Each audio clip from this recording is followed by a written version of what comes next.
All right, after you've listened to the story, Where the Wild Things Are, we're going to do this activity. We're going to figure out in the story which things in the story were real and which things were pretend. All right, so you have this sheet right here. You're going to need scissors and glue. So we're going to cut out with scissors real quickly.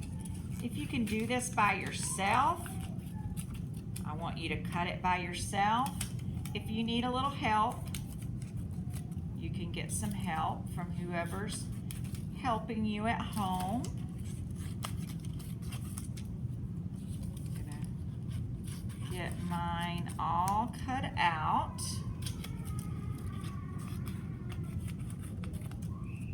Okay, so let's look at this.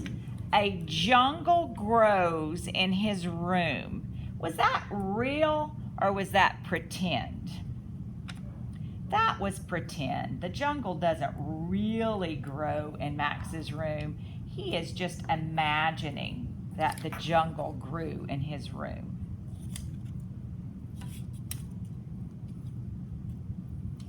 Okay. Now, was Max's bedroom real or pretend? It's real.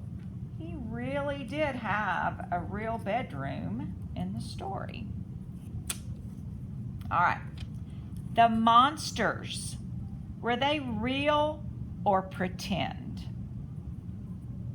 The monsters were pretend. It was just Max and his imagination.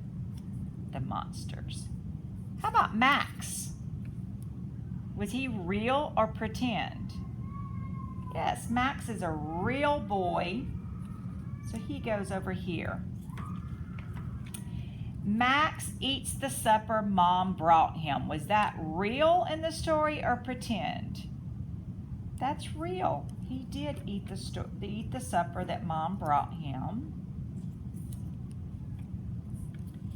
Max becomes king of the wild things. Was that real or pretend? That was pretend.